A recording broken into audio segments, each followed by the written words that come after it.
ஹாங்காங்கின் new டெரிட்டரஸ் பகுதியில் உள்ள டாய்போ மாவட்டத்தில் அமைந்திருக்கும் அடுக்குமாடி குடியிருப்பு வளாகத்தில் நேற்று பயங்கர தீ விபத்து ஏற்பட்டது. 32 மாடிகளை கொண்ட ஒரு கட்டிடத்தின் புதுப்பித்தல் பணிக்காக அதன் வெளிப்புறத்தில் மூங்கில் சாரம் அமைக்கப்பட்டிருந்தது. அந்த சாரத்தில் ஏற்பட்ட தீ பலத்த காற்று காரணமாக அசுர வேகத்தில் அங்கிருந்து 7 கட்டிடங்களுக்கும் பரவி உள்ளது. இந்த கோர தீ விபத்தில் இதுவரை 55 பேர் உயிரிழந்துள்ளனர். சுமார் 279 பேரை காணவில்லை என்ற முதற்கட்ட தகவல்கள் தெரிவிக்கின்றன.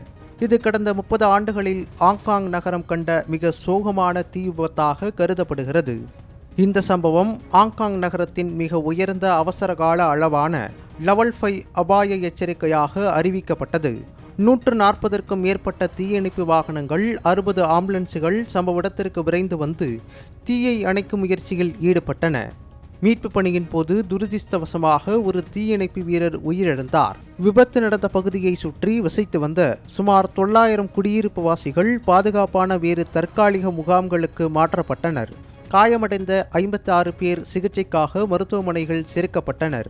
இந்த சம்பவம் தொடர்பாக கட்டிடத்தின் பராமரிப்பு பணிக்கு வந்த 3 பேரை போலீசார் கைது செய்து விசாரணை மேற்கொண்டு வருகின்றனர். எளிதில் தீப்பற்றக்கூடிய பொருட்களை வைத்து கவனக்குறைவோடு பணிபுரிந்ததாக அவர்கள் மீது வழக்கு பதியப்பட்டுள்ளது.